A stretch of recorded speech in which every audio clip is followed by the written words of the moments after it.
Millum ġurnalisti jew għaqdiet tal-ġurnalisti jistgħu jibdew japplikaw sabiex jieħdu sehem fil-premju għal ġurnalismu Daphne Caruana Galizia.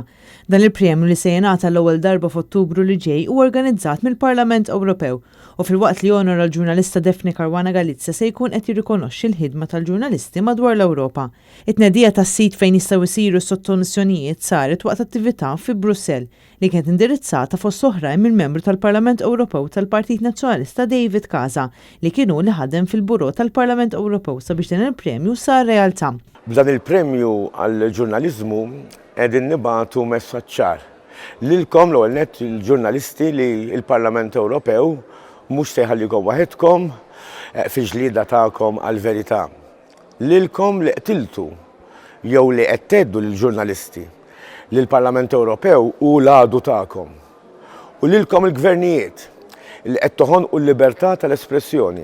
Il-Parlament Ewropew mhux se jqaf jiġġieled biex kull ġurnalist u kull ġurnalista jkunu liberi li investigaw lil min iridu, xi jridu u ħadtu xejn m'għandu jwaqqafhom. Waqt l-attività fi Brussell ħasem ukoll Matthew ibn Daphne Caruana Galizia fejn qal li jittama li dan il-premju iħeġġeġ il-ġurnalisti jżidu l-investigazzjonijiet tagħhom kif ukoll biex aktar nies jidħlu fid-dinja tal-ġurnaliżmu.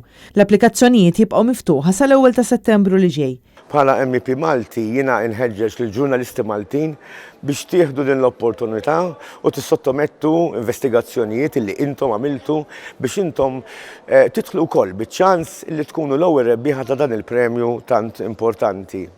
Premju li mhux biss huwa għall-qalbi fuq livell personali, imma għandu jkun għall-qalb kull Malti u Maltija, kull Awċi u Awċija. Ir-rebbieħ jew rebbieħa ta' dan il-premju se jkunu magħżula minn ġurija indipendenti mingħajr ebda involviment tal-politiċi. Iċ-ċerimonja ssir fl-14 ta' Ottubru li ġej fl-okkażjoni ta' 4 snin mill-qtil ta' Daphne Caruana Galizia.